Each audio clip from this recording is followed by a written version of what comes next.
thing I can guarantee you about your husband or your wife. They will 100% hurt you. I guarantee. Big facts. Listen, if I gambled on that, I'd be a billionaire. That's literally what I teach people to pick out. Yeah, like I will. You can literally show me the worst situation on the planet, and I will still find silver linings for you. Are men and women meant to be together? It's magnetism. You can't deny it because that's literally. But why is it when we have more freedom, we seem more divided? Is it more freedom? Yo guys, welcome back to another episode on my channel. I'm sitting in this spot, which means I've got a great conversation lined up for you today. You know, on this channel, we love to talk about all things dating and relationships and seeing what we can do to attract the kind of person we want. So without further ado, please welcome back Yasmine to the show. Yasmine, welcome. Thank you for having me back. Oh, wait, thank you for coming back. She came comfy. She came ready to just have like a nice chill conversation. Yeah, we're cozy. Exactly, we are cozy. We're keeping it cozy, but it might be intense. So let's see what happens. We love that. We love that. So just jumping in, tell us your age or your age range. And this time, tell us the last best date that you went on. Oh, you're really putting me on the spot today, 100%. Aren't you? Oh, I know. Setting the tone. Had to keep it fresh this time. I'm 34. I don't know why people get funny about their age, you know? I know. Isn't growing old a blessing? Not everyone gets to do it. First of all, I think that I think our generation, most of us will be living past 100 if you're taking care of yourself. So that'd be great. And I also feel like a 5-year-old most of the time. / 80-year-old, and I felt like that for most of my life. I don't know. I feel like it just stops. But anyway, and the last best date that I went on, it's the last memorable. I've had a lot of memorable ones, to be honest. I'm quite blessed. I'm really lucky. I've been taken on some really good dates. Okay, but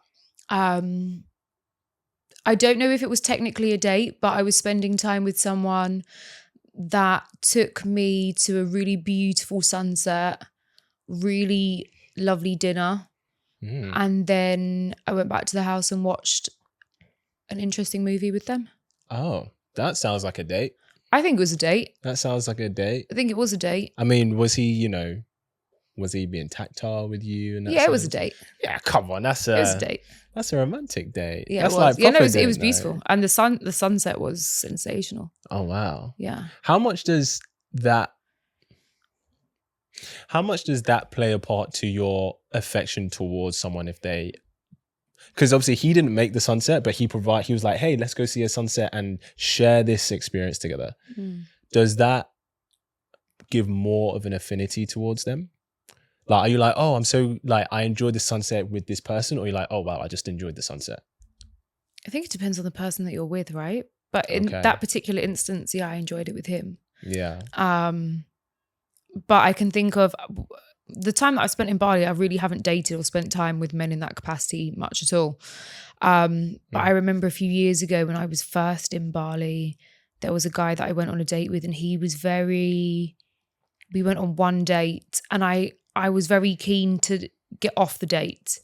Interesting. We were just not a match, and he became very heavily pursuant of me, even though I wasn't giving the come on, like I wasn't encouraging his movement towards me. Yeah. And he, I think, was quite maybe triggered by my lack of reciprocation, but we just weren't aligned, and we'd only spent time together once. I just wasn't encouraging more, essentially.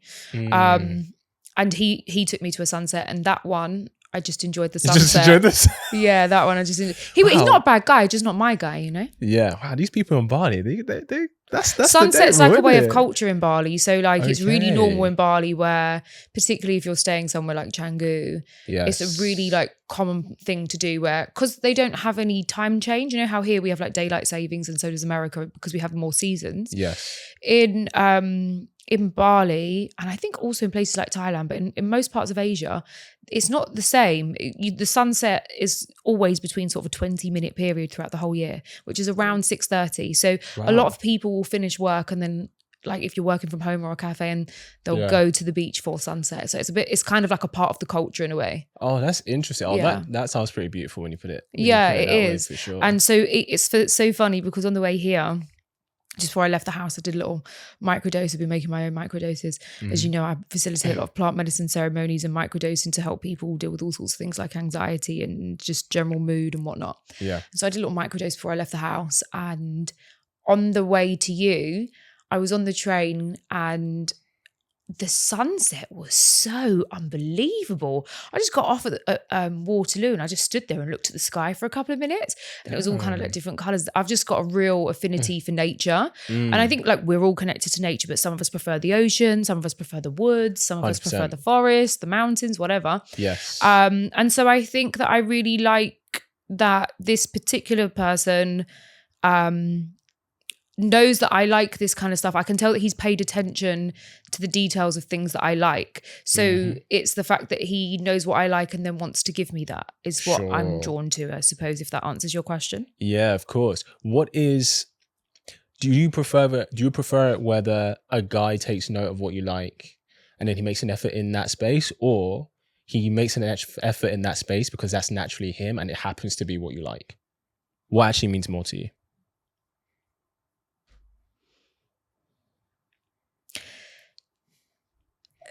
I don't know about one of them means more to me. I think both are very valuable. Yep. But I think there's something about the first option where I think all of us feel this way. I don't know that this is a gender thing, but correct me if I'm wrong or tell me what you think. Go for it. But I feel like when someone, anyone, romantic or otherwise, pays attention to something that you know, that you've said that you like, maybe in passing, maybe you've been out with someone, you've just mentioned that your favourite chocolate bar is a Snickers.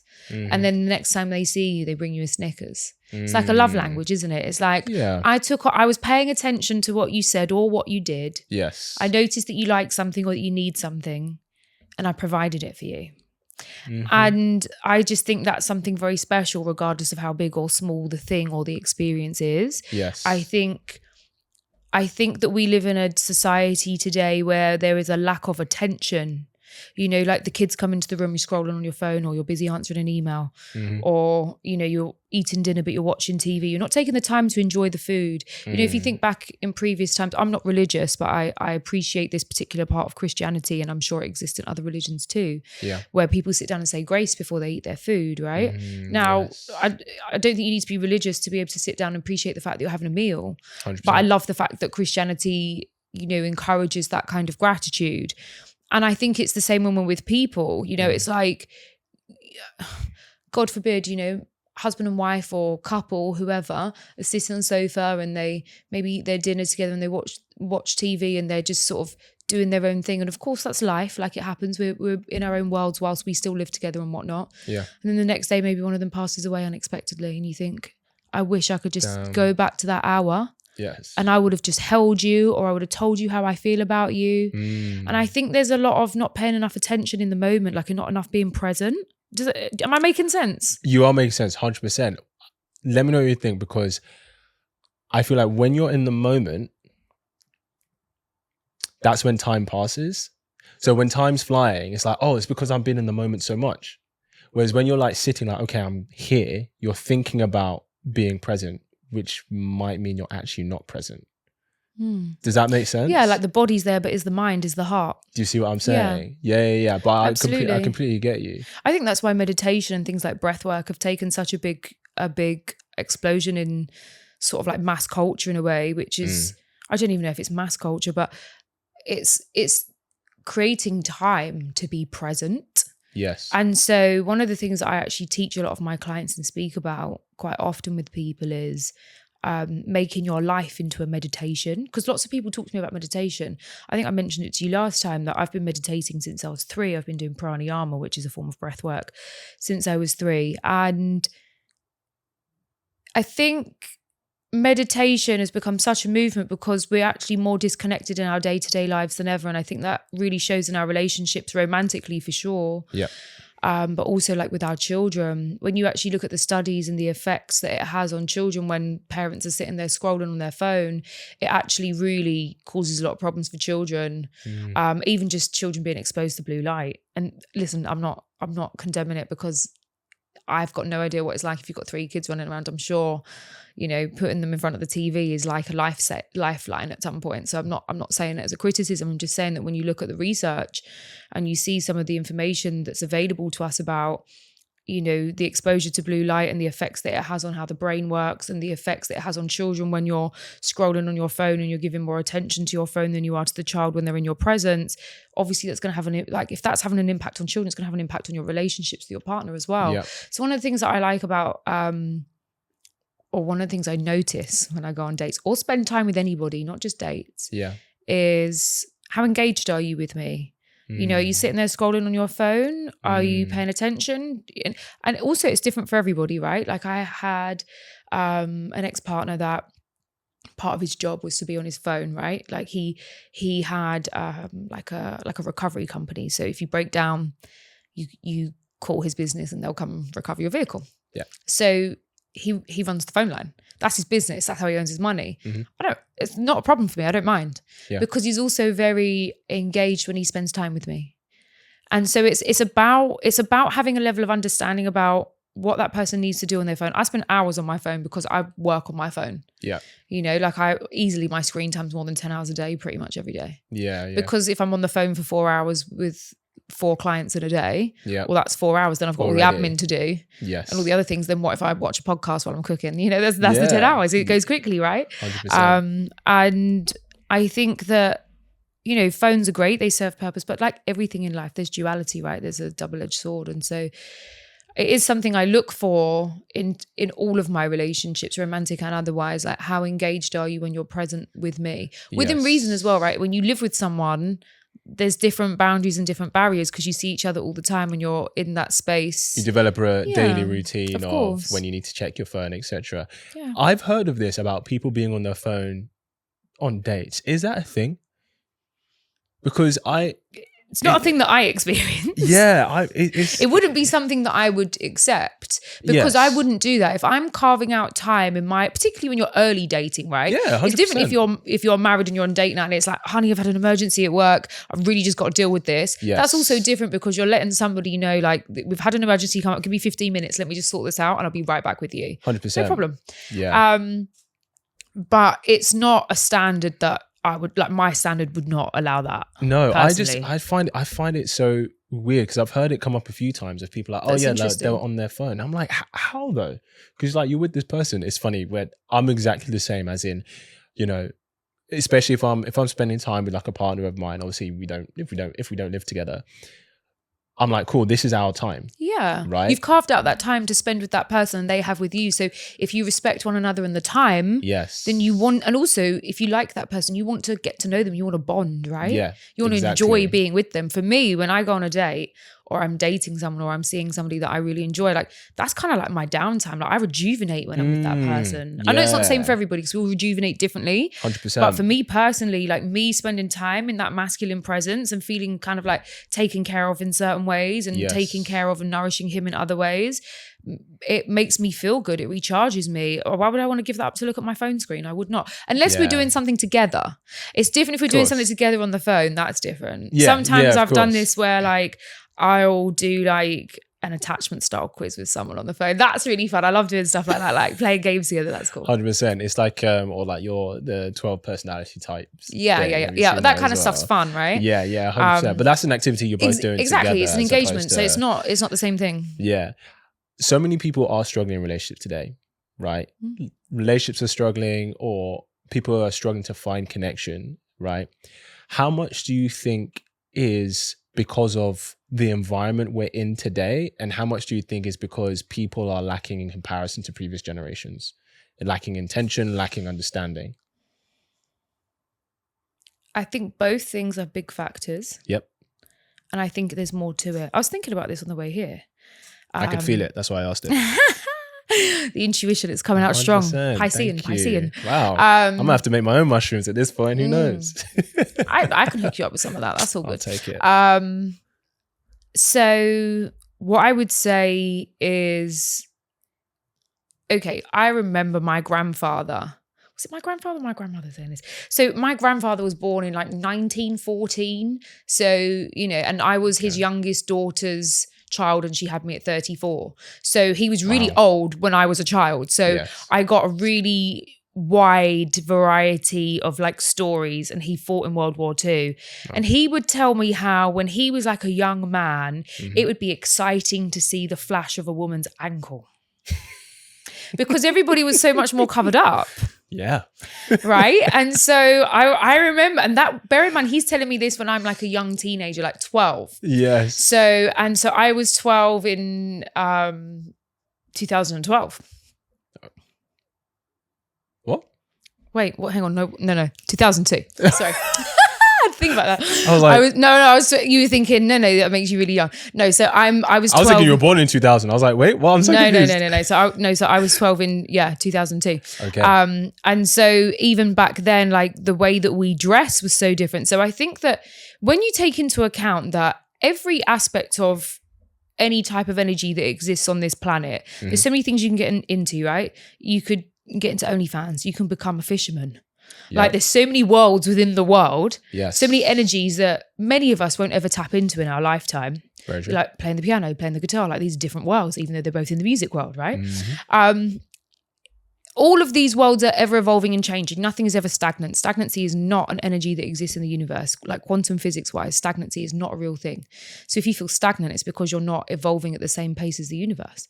So when you keep that in mind and you think about things like the way women dress is part of how fashion evolves, the way women think about their bodies is the narrative on things like contraception and how that evolves, or gender rights, equality, abortion laws, how women see themselves, how they portray themselves, how they display themselves is going to change as a result of some of those things, as well as how they're personally treated in their lives. You know, are they abused? Are they loved? How does their mother behave? How does their father behave? How do their siblings treat them, etc.? Yeah. There's so many variables for the individual, and then you have the collective, right? And what I think you're seeing right now is actually a bit of a divide. Yeah.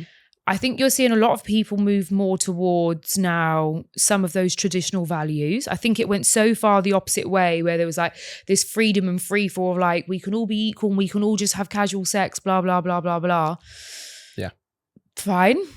But it went so far in one direction that I think now a lot of people are a bit like, it's not actually that conducive though, is it? To the general collective and the health of humanity. Yeah. And I think we're now starting to see the effects of that. And listen, I get it. Like, you know, it's like been for a long time, it's been one rule for men and another for women. And I think that plays a role in to sort of like the rebellion, so to speak, the rebellious nature of like the feminine. Yes. And I think feminine energy, you know, like this whole idea, the narrative of it being like soft and gentle. Yes, it can actually be very soft and gentle and nourishing and nurturing. It's like the ocean. And so in turn it can be chaotic and Exactly. dark. And powerful. Right. And so it can destroy, there's a 100%. reason why the saying is hell hath no fury like a woman's pain. And because women feel so deeply, it runs deep. And so I think that can only be expressed in the way that we dress, the way that we conduct ourselves, etc. And it's the same for men, right? Like the more they feel rejected by the feminine, the more they want to oppress the feminine. So it's a cycle. So, you know. Do you think women feel rejected by men today? It's really hard to answer these broad collective questions. Yeah, okay. Because have it's you like seen that? Then? Yeah, of course, Seen elements of absolutely, that? absolutely. You can't. It's undeniable. You know, if you can't see it, you're not looking. Yeah, you're just not looking with your third eye. You're just observing with your eyes, and that's not the same thing. You're not feeling it, because the reality is okay. If we think about the history of women, right? Yeah. Even if we think about slavery times, right? Huge oppression, huge. It's also, you know, you can't describe the pain. It's indescribable. But even if you look at then the chain effect of that, if the man who suffered that day comes home to his wife, she will also have suffered. Maybe worse, maybe not. I don't know. How do you quantify? I don't know. You'd have to look at the individual cases. Yeah. But he can take it out on her. And it's not to say abuse doesn't go back the other way. It does. It does, but it's smaller. It's a smaller percentage. And it's like, if you look at the pain that gets pushed onto women simply because it can be, because we don't have the physicality to be able to fight back in the same capacity, there will always be an element of that. And you can see that in today's society. Even if you look at things like rape, it's clear, I don't want to say about data, because if you look at like the UK data, only 10% of reported rapes are men. And I just don't think you can even use data like that to give you a real indication of anything, because the reality is that there's more rape that goes on that is not reported, and it's a huge number by comparison to what is reported. Mm-hmm. So it's not even a data that you can use as an indication. But if you think about the sexual crimes that have been committed on women and the way that women have been publicly humiliated over the centuries. Not to say it hasn't happened to men too, it has. Mm-hmm. But I just think the quantity, it's more vast for women. I hear you. Sorry to go off. No, I don't disagree with the elements of what you said. I think that let's take about man has a bad day because he suffered, he comes and takes out on the wife. That did happen for sure. Still does. And also goes, I'm not saying it doesn't go the other way. I'm just saying it's the numbers are more in that direction. That's what I'm saying. 100% I would say in the physical realm, yes. Emotional realm, I think it's more the other way. I think in the emotional realm, even today, a lot of guys, part of how they show love is to try and make the woman feel better. Right? I agree. Sometimes taking on those emotions a lot of the time. And that's not a bad thing, but I think there are ways that men have put that on women. There are ways that women put that on men. And I think, not saying one is worse or the other, but I think it happens differently. In regards to what you were saying about the about women's journey experience, which is 100% correct, do you not think that while women have not always had the same rights as men, same opportunities as men, do you not think they have always been, when I say protected, they've never been, and I don't just mean war in terms of on the front lines, but women, especially children and young women especially, have always been the prioritized in every society. I think maybe in extreme scenarios like war, yes. But actually I don't want to say disagree, because I don't disagree. I hear what you're saying and I think it's valid. But also, you are allowed to disagree. I'm thinking like even I like know I am. I know I'm allowed to disagree, but I would if I thought that. But I would like to offer another strand to that. Go on. And what I would say is, so like the other day I was reading about how I think this was in the UK. But I would imagine it happened in multiple places. Let's be honest, history's patchy. Yeah. It was like if a woman was too outspoken, she would literally have like a gag put over her mouth, paraded in society, and she'd have a spike in it so she couldn't speak because people didn't like what she was saying. Where was that? That was here in the UK. Really? Yeah. Oh. And that wasn't that long ago. You're only talking like 400 years ago. It's not that long. I mean, it's long, but it's not that long. And then if you think about things like witches, well, witches were only ever women and they were burned at the stake. They were burned alive in public. Yeah. And that went on longer than things like beheading of all genders. Mm-hmm. So I don't know. I think the reality is that humanity's in a lot of pain. And so coming back to the dating today, yes, the reason why I brought all those things up was because I feel that, listen, what I work in is pain, right? I work in energetics. Yeah. And I teach people how to feel pain and release it, and I make it a little bit more comfortable for them, or try to. Yeah. I seem to be okay at doing it. She's being humble, guys. So, and this is coming from someone that like is not scared to feel pain. Like I can sit in my pain, I can sit in my sorrow, and I can wallow in it and use it to my advantage. It's, it's alchemy. It's literally what I teach. But when I think about what humanity has been through and what we've done to each other, and we think about things like, let's say, World War II, and people say in this day and age, well, how could that have happened? Because it's incremental psychological warfare from the people that control the world. Mm-hmm. And it's about pushing the power of the human down, and by separating us. Like if men are against women, and then therefore women are against men, then we're divided. And obviously we already know we're stronger united. And so I feel like what's really going on in today's societies, I still think we've got a bit of this like emotional war, psychological war between men and women. Like all men are like this and all women are like this. And I feel like that's happened forever. Yeah, but I feel like that's been more exacerbated over the past 10, 15 years. I agree. I massively agree. But which is interesting because the standard of living has only gotten better. We have more. Has it? Well, I Has would it? say so. Yeah, for sure. Has I it mean, though? yeah. Do you not think? I don't think. I think. Okay.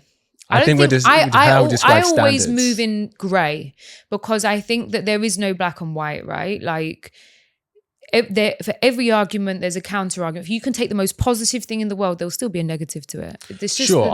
I'm saying like in terms of the balance of scales. You mean between gender equality? Is that what you mean? Sorry, no. I meant like actual living life. Right, that's like, what I mean. We don't worry about if we're gonna get food today, or if we're gonna get water today, or we don't worry about. I don't know. Is that true? Because America's technically a first world country, but when I go to America, I look at it and I don't know how it is a first world country, but they measure it on things like GDP, which to me isn't real life. Like, it's not that GDP isn't a real thing. Of course it is. But when you look at the quality of the lives lived in America, if you have money, absolutely, you can have an amazing life in America. Sure. But when you drive down Skid Row, I've never seen anything like it in my life. That doesn't scream first world country to me. Yeah, but that's in a major city. If you go into the But my point being, it's still a first world country, right? And that's the quality of life in the world power country. The country that's got the most dominance in the entire world has a homelessness problem and has an opiate problem. So is that really good quality of living? Does that mean those people aren't worried about where they're getting their next piece of food from? Because I don't think so. I've been homeless in this country and I come from a working class family with a mother that was a teacher. If you met all my family members, you'd be so surprised. You know, how did this girl end up homeless for nearly 2 years? So I don't know. I don't know that that's true because I've been hungry. I've 100% gone days without eating, and not because I chose to fast like I do now, because I had no access to food or money. I mean, to be honest with you, I stole, so it was fine back then. But like, it was just like I needed to eat. Burner at the stake. So no, don't do that. No, so I didn't say they have a great quality of life. I didn't say everyone has a good quality of life, but I'm comparing that the people who were in the what we would say maybe on the lower end of society and culture compared to 40 years ago, they're in a better place. The people who were there 40 years ago, they're better than the people there before 50 years before that. Mm-hmm. So I'm not saying by any means that everybody has a good quality of life, but the standard of living has improved. There are less people starving today than 30 years ago. I remember the UN were like bragging about it or whatever, right? Does that mean there aren't improvements to be made? Of course there are. But when I was talking about this psychological warfare between men and women, I think a big part as to why, especially over the past 50, 60 years, why we've seen this divide between men and women is because we don't need each other anymore. Correct. I agree with you. I think that's an illusion too. I'm the first to be like, I need men all the time. I love men. I want men to help me all the time. Okay, but the difference is though, I think before the past 100 years, people paired up because that's how they would survive. Correct. It was like, if you and I don't make this work, like we don't have a future. Yeah. So there was a much stronger incentive, actually the strongest incentive, which is to survive. Now we don't need each other to survive. We've not needed each other to survive for the past 50 years. And now when you give people free agency, it seems like, oh, this is actually what ends up happening, which begs the question. And I disagree with you in asking this question, but I'm going to. Are men and women meant to be together? Of course. Come on. Of course. It's magnetism. You can't deny it because that's literally. But why is it when we have more freedom, we seem more divided? Is it more freedom? Okay. It's a good question. Okay. So previously, women were expected to be monogamous so that the man knows that he's raising children that are his. Yes. And previously, men were given free agency. And I wouldn't say free agency. Roughly overall, like let me run with the point that I'm running with, like just for the sake of the argument, it's like, but it was free agency because the woman could never divorce the man for cheating on her, but he could divorce her for cheating on him. Well, yeah, Once because divorce was allowed. Sure, yeah. The deal between men and marriage, the deal between men and women in marriage, Yeah. right? Men had to provide and protect, right? Even if they divorced, he still had to provide. True. Right? So he was still doing that even if she decided to leave. And yeah, she had to be monogamous to him. That was the deal. But she didn't get to leave before. Women couldn't leave their husbands before. Well, it depends how far back you go. Right. But anyway, so hang on, I've lost my train of thought now. Like, where was I heading I with asked you this? if men and women should be together. And Yeah, I of said, course do they we have should. more Of course they freedom? should. And you asked, do we have more freedom? So I was reading something the other day, and it was saying how there's a new era of, you know how we've got brackets of like ages and gender, like you just said at the beginning, you know, what's my age bracket type thing. Yeah. And apparently there's a new bracket era of women where they're between sort of 30 and 40 something, and they're single and they're happy because they have to deal with the bullshit of whatever a relationship brings. Okay, I have a few thoughts on this. I see that, I hear that, understand that. We spoke about this before. I think generally speaking, the quality of behavior amongst people in society is not good enough, in my own humble opinion. Okay. That might be triggering for some people. I agree, it's triggering. The reason I don't think the behavior is good enough is because if the behavior was good enough, then we wouldn't be avoiding each other. Because what's happening is now women can earn their own money. They don't need a man to provide them. Previously, women couldn't work. You had to have a husband to survive, or otherwise your dad or your brother has to look after you, or you'll die, or they'll get rid of you or sell you because you are a burden, right? Whereas now, women can run businesses, they can work for themselves, they can have jobs, they are allowed to demand equal pay, etc. Right? So now we can pay our own bills. We don't need the man. Yes. Right? But men need to be needed. Men need to be needed. Do we though?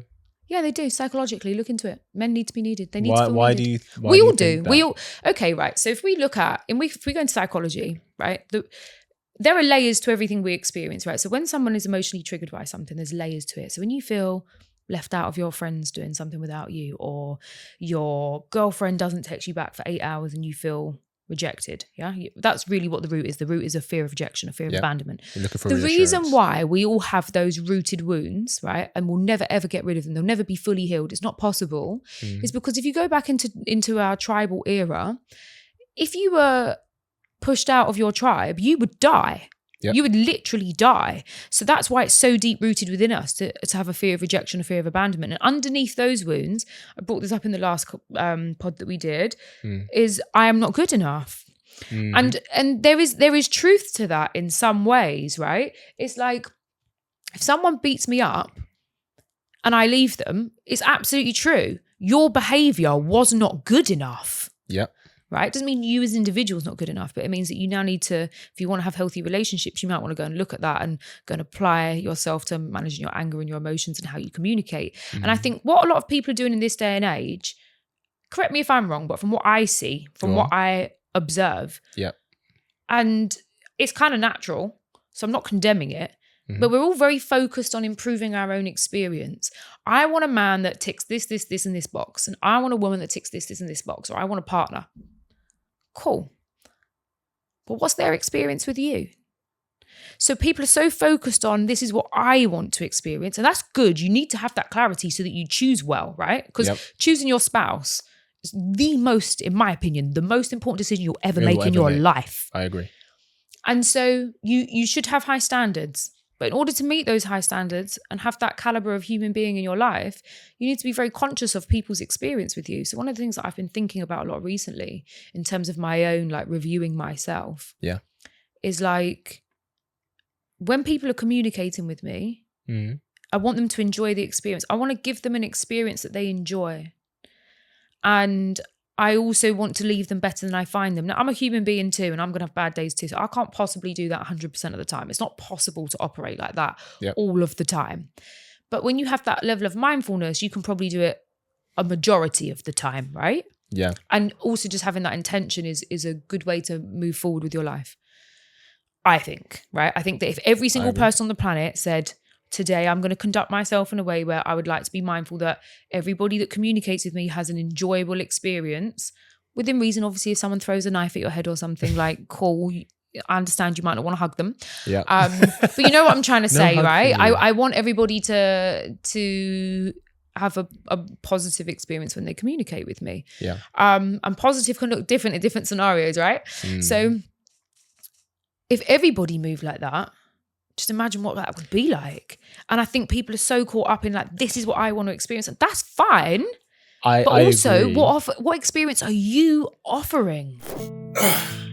If you're loving this episode and these kinds of conversations, then I want to give you something. We recently launched the Kits Angels community. This is a sisterhood for women who are tired of what the dating scene has given them and are ready to take their love lives to the next level. It's a space for you as a woman to not be alone in your journey to love, where we learn, talk, and share our experiences as part of a strong sisterhood, with some leadership and guidance from yours truly, of course. Not to mention never before seen videos from me on how I've led dozens of women to meeting great men. And so as a thank you for watching this episode, I'm giving you a month's membership completely complimentary on me. Just click the Kits Angels link below, and when you join the group, message me the code phrase Angels Podcast and I will pay for your membership. Now back to the episode. I agree. But everything we do as human beings is self-serving. Everything. Even you saying, okay, I want to be a great experience for the people, 100%. right? You're 100% is Why though? self-serving. Because it's going to be a better world. Why? Because that improves your own experience. Absolutely. So they're like, there's no such thing as a selfless deed. Even you sacrificing for your child, you dying for your child, right? The reason we do that, the reason we have children is because we want to live forever. So we pass it on and we live on through them. Because eventually the body that we inhabit is going to die. So even us dying for our children is ultimately still a level of self-serving in what we want for ourselves, right? So It's also nature. Yeah. And nature is self-serving, because if you cut off a part of a tree, the tree will grow back its branches. Exactly. Nature. It's designed to procreate. That's what we're here to do. So, so what you're saying is true, but it's also just kind of natural. I agree. But so when you're saying like, oh, people saying, oh, I want this experience. What about the experience you're bringing, right? The only difference is you, like, for example, you'd still be searching or wanting to improve your experience, but you're doing it in a way that probably is a net positive on the world instead of a net negative. If someone's like, oh, okay, I want this, and they're doing whatever they want to go about it, they're still trying to serve their experience, but maybe they're doing it in a way that's a net negative as opposed to a net positive. And that's not to take away from the generosity of energy that we should have with people to improve society, improve humanity's soul, right? I'm not taking that away, right? But ultimately, it still serves us to do that. But if that's just the way that it is naturally, then that's not necessarily a bad thing. It's just something to observe and take on board. I agree, which comes back to the question of us having more freedom of wanting each other as opposed to needing each other. And if people are more divided because they feel that's serving them better, you said like women are... I don't think it does serve them better. They think they do though. Is that what it is? Right. So I love that you brought up free will. Yeah. I love this chat. I love the chat of free will. Go for it. Because we're conditioned, all of us, including myself. Yeah. Like, we're so conditioned. Like, if I go to Japan, I'll probably see some stuff that I think is a bit weird. If people from Japan come to the UK, they'll see some stuff they think is a bit weird. Yes. But it's normal to us. Yeah. Right? So it's like everything is conditioned, right? How much free will do we actually have? If you really look into it, how much free will do we actually have? Probably it's quite small. I don't know if you can measure it really accurately, but I think it's actually way smaller than people think it is. Because if you think, right, most human beings, right, bearing in mind, I do my work based on spirituality and psychology, right? Most human beings at the age of 40, 50, 60 are just living their life on a loop of what their blueprint was from the age of conception to 7. Automated. And and their experience, and it's the same, like so many people I speak to, they've got the same relationship, different person, same problems, same type of personality. Yeah. So are you actually free to choose? Like I was watching Sex and the City earlier, I just had it on in the background, and she was talking about like how the guy that she was with now is behaving the way she wanted the last guy to behave, and now she's behaving how the last guy was behaving. She's behaving that way towards him. What she's not talking about in that, because Sex and the City is sort of a bit outdated now in terms of like these sorts of things. Yeah. what she's talking about there is like attachment styles. Basically, her past partner was more avoidant attached, and so that would trigger her anxiousness. And the next guy's more secure, and he's like pursuing her, and that triggers her to feel more avoidant. Mm-hmm.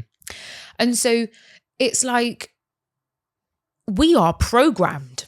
So until you can bring your subconscious programming into your conscious mind, you're actually being dictated by your programming. You don't actually have free will over it at all. Until you can literally bring it into your mind of like, when I'm angry and I do that, I feel bad afterwards, and I feel like maybe I shouldn't do that when I'm angry. So you can bring that to the forefront, and the next time you get angry and you're like, I'm going to do the thing again that I really don't like it when I do it, when I come back to my normal self. 100%. Until you can actually exert control over yourself when you're triggered, and you can actually be like, the authorities just said that, but that doesn't quite sound right to me. I'm going to pick that apart. And someone just said that to me, and I'm not sure if I'm on board with that. I want to go and do some research. Until you're really actively, consciously making your choices every day, which none of us are. How much free will do you really have? I hear you. I think there's different elements and aspects of our lives in which we have more free will rather than those. So we're, like you said, we're operating also perception. on behavior. Perception of free will. So if I give you the example, I wake up tomorrow and I have a choice to have porridge or Cocoa Pops. Mm-hmm. And if I choose Cocoa Pops, is that my free will? Yeah, of course. Was I conditioned to pick Cocoa Pops? Potentially, if you were given loads of Cocoa Pops as a child, yeah, maybe.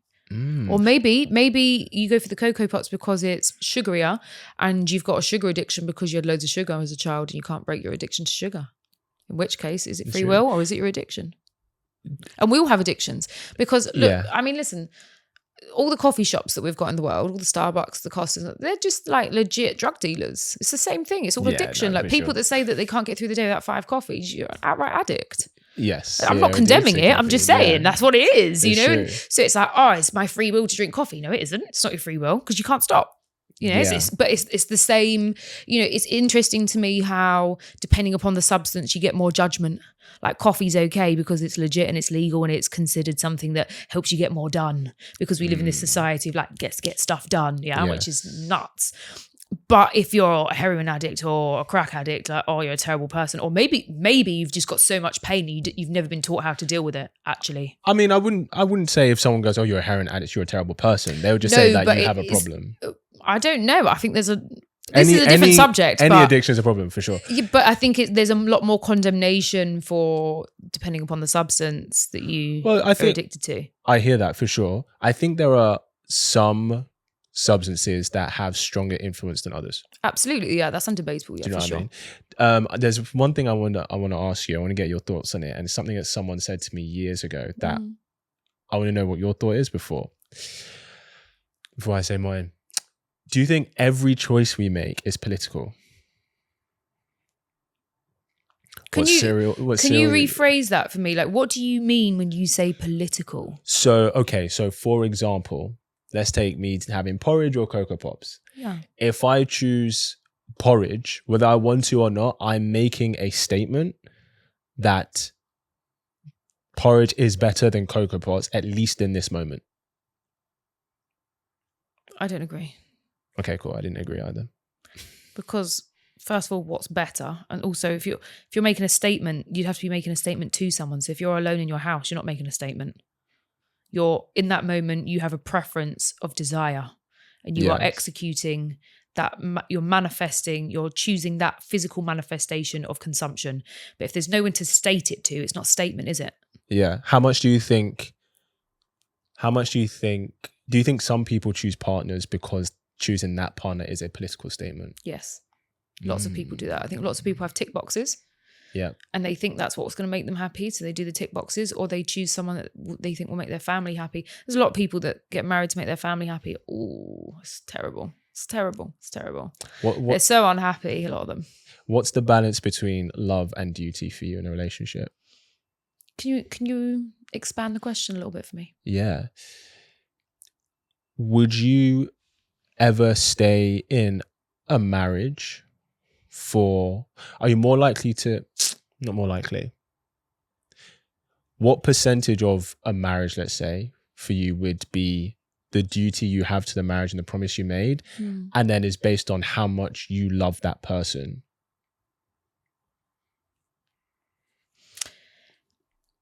It's a big question to me. It's a big question. It's a big question. And I like the question. I'm a real lover girl, me. I'm a Taurus. So Taurus is ruled by Venus. And even the most basic knowledge of astrology, everyone knows that Venus is the planet of love, right? Like Venus and Mars are a couple. Yeah. And Venus is the planet that rules like all things like romance, beauty, love. Like Taurus is a real, like, they're like down for the ride. They're known as the ride or die sign, actually. Oh, okay. And I really am like that. And so for me personally, in the past, I've stayed in relationships much longer than perhaps I should have. But if I'm committed to you, I'm committed to you. I'll give everything. Especially if there's children. If we've built an empire together, you know, yeah. But I have some hard no's. Even if you fall out in love with them? Listen, I think that we have unrealistic expectations. I agree. So what I would say about falling in and out of love, this is what I observe. I love this stuff. Yeah, I have a brain that is so curious. I really love to understand why humans do what they do. I'm always researching, watching, constantly. Big facts. Constantly. Yeah. You know, like, and even things like I'll watch a movie or I'll watch Sex and the City and I'm analysing that. So, you know, so I'm watching Sex and the City today and I'm analysing. I'm like, oh no, that's just your attachment style. You're just not there yet because we haven't caught up to that part of psychology in the 90s or whatever, you know? Yeah. And so what I observe in couples that are together for a long time, when I say a long time, I'm saying in excess of 10 years, yeah? Yes. It's cyclical. Relationships are cyclical, and it doesn't matter if they're same-sex or heterosexual. In fact, studies will actually show you that same-sex relationships overall tend to be happier than heterosexual relationships. Yeah. Can you explain what cyclical means? Cyclical. So in cycles. So if we think about, okay, a woman's cycle is a really good way to explain it because it actually sets the precedent. It's kind of like a blueprint for the earth and like humanity. So if you think about the woman's first day of her bleed, she'll feel sluggish, and she'll feel maybe very hormonal, very emotional, maybe slightly more irritable, etc. And then as she moves through that and then gets to the place where she's ovulating again, she's going to be like happy, full of energy, can get loads of stuff done, excitable, you know. That's a cycle. If you think about the seasons, winter, spring, summer, autumn, it's a cycle, yeah? Relationships are cyclical like everything else. Just like hurricane season that we're in now. Cyclical. Everything on the planet is cyclical. You want to learn how to trade? Look at the cycles, look at the patterns. Everything has a pattern, an energetic pattern to it. And what happens in relationships, when you really pay attention to them, is that couples move through moments where they kind of like come together and they're super like in love and can't get enough of each other. And then naturally there'll be a moment where you irritate each other and you're like, oh, I need some space. And then you come back together and and these cycles are miniature in the relationship, or maybe like a weekly basis or a bi-weekly basis or a monthly basis or a 6-monthly basis, depending upon the couple. Right. But then there are bigger cycles to that as well as a long-term relationship. And so the idea, let's just say, okay, my grandparents, for example, they're married 52 years. It would be stupid and naive and ignorant, and I say this with love, to think that if you're married to someone for 52 years, that they're never, like, everyone got eyes, to think they're never going to be attracted to somebody else, to think they're going to love you 110% all day, every day. No. Can you offer that to somebody else? I can't, and I'm one of the most loving people I know. You know, and it's just I'm like, one of the most loving people I know. no, and I can't do it. No, I am. Like, I'm soppy, you know, like I'm so, Yes. it's like I'm designed like it. I've always been like that, you know, like Yeah. I love to love, like I love, like I love to nurture. I love to take care of people. I enjoy it. It's not a chore for me. Yeah. And that's what I mean by that. Like, it's like, I enjoy studying people and working out how I can love them better. That's genuinely how I am. Like, that makes me happy. And so I think that we have this unrealistic expectation, like your partner can't do everything for you. And we spoke about this last time on how like you need to have like other things in your life. You have to have good friends. You have to have a relationship with maybe your family if you're lucky enough to have a good family. Maybe you're not. Maybe you've chosen your family because through your friends or business partners or whatever. And you need to first of all be really good at taking care of yourself. And also knowing that, like, so let's say, for example, you're in a really good, healthy, strong relationship. You've got a great connection. And let's say you come home from work one day and you really need to vent to your partner, you really need to cuddle, and you really need that undivided attention. But when you walk through the door, maybe they work from home and they're really stressed and they're in the midst of like dealing with some mad, crazy, whatever's going on. Yeah. And they're just like back and forth on the phone and they've got no capacity for you whatsoever. If you are the sort of person that's going to take that personally, I can promise you now, you're not going to have a long-term relationship because it's an unrealistic expectation. Yeah. You have to be realistic in what you're expecting from another human being and their own capacity. So like I've got a couple of friends that I speak to like all the time, like every day. And let's say I know that I've vented to them like the day before and then I need to vent again. I'll be like, if you've got capacity, I'll say, like, if you've got capacity, can I vent?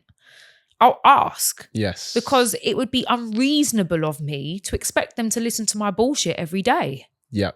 They've got their own bullshit to deal with, you know? And not everybody's voicing it, you know? Like sometimes someone's got a lot going on in their head and they might not be saying it out loud to anybody. And so I think that we have these unrealistic expectations of what we're going to experience in a relationship.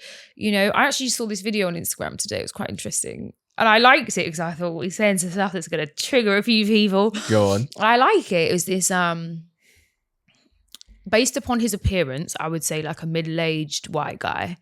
And he goes on this sort of like, I wouldn't call it a rant, but like a direct speech. He's making some points. And he says that he starts with this very short clip of this woman. Basically, she says words to the effect of, why would I help a man learn to stand on his own 2 feet or build him to stand on his own 2 feet when there's already men standing? I take her point. I hear her perspective. And this guy then responds to it and he says, and she's relatively young, like she's got to be in her late 20s, early 30s, I'd guess. And he's significantly older than her. And he basically says, as a man that's standing on his 2 feet comfortably, made a lot of money, why would I want someone that wants a free ride? Right? And so this is what I mean. I think we've moved. I mean, I see her argument and I see his. And I think there's a lot to be said for both perspectives. True. And also, you know, this is a short reel on Instagram, right? So it's designed to be like this, isn't it? To be provocative. Yes. And you're taking what she said out of context. For all we know, she could have spoken for 30 minutes about her thought process and how she came to this conclusion. We don't know. Yes. Anyway, so I think that there's a lot of focus on what we're looking for from another person and our expectations and our standards. I definitely have that. But I also really diligently work on what I have to offer. And I think there's something that goes for being overlooked where it's really good to know what you want, but it's also really important to know what you've got to offer. Because all relationships are an exchange of energy, every single one. Like you say, humans are self-serving. We're designed that way. Yeah. And so, you know, the most selfless experience we probably ever get to be, or the opportunity we get to have of being selfless is being a parent, right? Very true. And it teaches you a lot. And I feel like the human cycle of life, like the cyclical nature of human life is you're born and in theory, you're supposed to be cared for if you're born to good people, yeah? If you're lucky enough. And then those people take care of you and therefore teach you how to take care of yourself. They teach you how to feed yourself. They teach you how to tie up your shoelaces. They teach you how to read a book, etc. You get the gist. Yeah. And then if you learn that well, if you've been lucky enough to have good teachers, which will only come from people that have learned to take good care of themselves. So if you're born to someone that is an alcoholic, an addict, or depressed, or undiagnosed mental health disorders, etc., you're not going to get the best education. Because your parents can't take care of themselves, unfortunately. Yeah. And that could be for multiple reasons. Abuse, neglect, put through the system, whatever. Like we said, like patterns repeat. Yeah? Yep. This is what I was saying earlier about like the feminine, like the trauma, it gets passed down. For the men too, yeah? It's not, it's, you know, I'm not saying that women are more traumatized than men. That's not what I'm saying at all. I think we carry a lot of pain and I think we're focused on our pain and we need to be supporting each other through it more. I think we need more education on how to deal with pain. Call me. I'll help you. She's here. She's here. And, you know, when we evolve as human beings and we learn to take care of ourselves, if you're really good at taking care of yourself and nourishing yourself, you will attract a partner that's good at taking care of themselves and nourishing themselves. And therefore you'll come together and want to nourish and take care of one another. Yes. Right? And that's the most beautiful thing. Do you think more people are choosing partners out of pain today than say 40 years ago? Hard to say. I wasn't alive 40 years ago. But you're well educated. So Listen, I think we've always done that. I think humans always choose everything out of pain. Why do we still go to look at the state of the world? Don't get me wrong. I'm a professional silver liner picker-outerer. That's literally what I teach people to pick out. Yeah, like I will. You can literally show me the worst situation on the planet, and I will still find silver linings for you. Yes, I'm really someone that prides themselves on learning to change the narrative and rewrite the story. I'm always offering a new perspective, and I like to do that. Because what is reality, huh? Sky's pink, blue, purple, is it? Red? Yeah. I don't know. It's whatever you see it to be. And I think that, yeah, we can say that people make a lot of choices out of pain. Because if you look at the world and you take a step back, despite all the beauty and all the amazingness that's on the planet, right? And I love to focus on that. I don't want to sound morbid or pessimistic, but if you take a step back and you zoom out a bit, you know, you see those memes on Instagram where it's like the aliens look at humanity and they think, what the fuck are they doing to each other? Yeah. I'm in agreement with the aliens. Because to me, the world looks like it's in pain. Because listen, this is what it is in quantum physics, spirituality, anything. Anytime you want to respond to anybody, assuming they're not like trying to kill you, yeah? I'm talking about just regular movements in the world, like arguments and stuff. I'm not talking about someone like breaking in and holding you at gunpoint. But generally speaking, in normal day-to-day life, anytime you feel the need to respond to somebody with anything but love, you are out of alignment with yourself. And so if we could always work on, if in the moment you can ask yourself, what would the most educated, most loving version of me do in this moment, and then choose to do what they would do, you become that person. Yeah. But also more than that is that, you know, you're asking, are we making choices out of pain? Obviously. Like when someone like doesn't text you back or they don't invite you to something or whatever, like things that upset human beings, you know, people are like, well, I'm not going to be their friend anymore, or I'm not going to do this for them, or like you say, it's transactional. And it's like, well, that's a reaction out of pain. Now, that doesn't always mean it's the wrong thing to do, because sometimes it's self-preserving and self-protecting. Yeah. But the point is, it's coming from a place of wounded ego. It's not coming from a place of rational thinking of that person's showing me that that's where they're at. And I know that my energy is valuable. And I, as much as I love them, I think I need to hold them at arm's length, because they're not giving me an energy that is conducive to me right now. That's coming from a place of self-love and empathy and compassion. Do you see the difference? I 100%, I completely hear you for sure. We said earlier that nothing is static, right? Nothing, ever. Which means everything is always changing. And I think part of the reason why, like you said, you look back at the world, like, oh my gosh, all of this stuff is happening, is because one, the world is always changing, right? We're always changing. The society's always changing. The universe is always changing. But negative energy is more of a catalyst for change than positive. Now, you can make the right decision through pain, but we are more likely to take action because of pain than because of joy. I agree. And so, and I guess I'm asking the question, and not specifically to you, but just in general, if we know that the biggest catalyst for change is negative energy, negative emotions, right? And everything is always changing. Maybe choosing from pain isn't what's wrong, but what we're choosing is wrong. Because maybe we can't choose from joy, but joy isn't people change when they go, enough is enough. That's when change happens. Like, I'm done with this. Like, I've suffered enough that this cannot go on anymore. Yeah, you're right. Right? 100% right. And that is the pain, is I have enough pain that I can't have any more. I'm changing. Yeah. Yeah. So pain is negative emotions, negative energy is the catalyst for change. And if we know that everything is always changing, then it almost makes sense that, as this sounds pessimistic, but if we do look back and we do see that things are always changing, that it does come from a place of pain, but maybe the change is wrong, not that it's coming from a place of pain that's wrong. I agree. Do you see what I'm saying? Absolutely. There's so much value in pain. Yeah. So much value in feeling the pain. Hence why I do what I do. So, okay, so let's take it back to quantum physics. There's no such thing as a negative, good, bad. There's no such thing. There's just experience and what you choose to put on it as a label, as your experience. Yes. the universe is a big ball of feminine energy that's birthing new stuff all the time. And she's always seeking equilibrium. So, you know, the yin yang symbol where you've got the white and the black and the white dot and the black. Yeah. Just, you know, so it's constantly chasing each other. So if you think about a pendulum, and if you've got the 4 silver balls and you pull one out to the side, it's going to hit the one on the other end almost exactly to the same depth, the other side, until it eventually stops and you've hit equilibrium because it's still. Yeah. Yes. But nothing could be stagnant, so you start again. Yes. And this is what's always happening in the universe, right? And right now, I think, you know, even if you're not a particularly like spiritual or energy focused human being, or you're like not as far down the path of exploring that type of consciousness yet, just being a human, you can kind of sense in the air that things are like quite intense right now and have been since sort of like the pandemic kind of time. And like astrologically, that's going to continue till sort of like 2030, 32. Like 2030 will make 2020 look like a walk in the park, let me tell you that. I think that when we need to experience what we don't like to know what we do like. We need to experience the dark to know where the light is.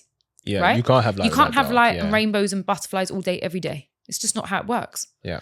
And if it was, we wouldn't appreciate it. Exactly. So, you know, I think the problem, you know, I want to go back to something that we touched on earlier about, do we not need each other anymore? I actually think it's deeper than that. I think that, yeah, there's an element of like, you know, women don't need men so much anymore because we can pay our own bills as one of the points. But I think that it's actually avoidance of discomfort, if you ask me, because we live in a society where everything's comfortable. Like you want food, you can order it, comes to your door. Someone else has made it for you. You've got no mess, chuck it in the bin, and then someone picks up your bins, and you don't get to have to deal with the ugliness of things like the landfill. Yes. Right? Like everything is done for us, you know, like we're actually quite spoiled nowadays. I think about like my grandma, she had to go and like she had 3 children and my grandfather, and she would go and take all of their washing and wash all of the clothes, all of the bed sheets by hand at the public washing baths. Yeah. That is hard work. We have lost the ability to consistently engage in discomfort for a long-term goal. Yeah, I agree. And so this is, I think, one of the things we spoke about before. Like, I think people seek too much comfort. So it's like people aren't willing to go through the struggle in relationships. The reality is that if you want a long-term commitment with another human being, what I can tell you about all human beings is this: we're all incredibly flawed. None of us are perfect. Yeah. And what I can also tell about human beings is people that do active work on themselves will be much easier to be with. And people that don't are going to have some challenges on your hands. And if you're one of those people that doesn't do active work on improving yourself and reviewing yourself, and you can't take constructive criticism and feedback, you're going to find it hard to have healthy relationships. And your kids are going to find it hard. And you're going to have more difficult relationships with everybody that you're in contact with, because they have to deal with your bullshit because you're not willing to look at it. And so you want to be with someone that is willing to look at their bullshit. And you have to also set that example. Now, on top of that, if you want to have a long-term relationship, what I can promise you is this, yeah? And it was like, I'm scared to get hurt. Well, pain is guaranteed in life, yeah? Guaranteed. If you are already missing out on so much joy in your life, but it's like, I'm scared of getting hurt. Come spend some time with me, talk to me, I'll fix you up. But the reality is that until you're comfortable leading into your pain, whether it be emotional, physical, or otherwise, you're going to find that you're actually creating more pain in your life and your children's lives. Let me tell you that, because you pass it on. And it's, you know, people can debate that with me all you want. It's proven. And it's like, if, you know, so what you were saying earlier about people die for their children, don't die for your children, live for your children, confront your demons for your children. Don't die for your children. You don't need to. Yeah. We live blessed here. I mean, Big maybe facts. in some parts of the world, which is sad, but no, that's so true. it's, you know, the one thing you're going to need is an ingredient, an active ingredient in your relationship. If you want a long-term, long-lasting commitment where you can build some amazing stuff with somebody, you need to be really good at forgiving and letting go. Let me tell you that. It's true. Because the one thing I can guarantee you about your husband or your wife, they will 100% hurt you. I guarantee. Big facts. Listen, if I gambled on that, I'd be a billionaire. So true. And on that note, we're gonna wrap it up. I feel like we've been speaking for like 10 minutes. No, mate, it always goes so quick. This is why I had to get you back. We appreciate you. 100%, Yasmine. 100%. We appreciate you. We appreciate you. If people want to find you, especially if they watch this, are like, I need to do this work and I don't know how to do it, so maybe they'll come to you. It's my favorite. Where can they find you? You can find me on Instagram. Yep. Yasmine Gould, which is spelled Yasmine like Yasmine, Yasmine. Yeah, Yasmine. Gould, Yes. GOULD _. On Instagram. And you can find me there. Send me a DM. I'll answer you. Awesome. We appreciate that. We appreciate that. Well, thank you for coming on again. We appreciate your energy. Always bringing the goodness. We love that. Guys, go give her a follow, give her a like, get in touch, because I mean, you know, this is the work that we all need to do. So if you feel like you're struggling, you don't know how to do it and release that energy, Yasmine's your girl. So thanks for coming on. We appreciate you. Guys, thank you for tuning in, and I will see you in the next episode.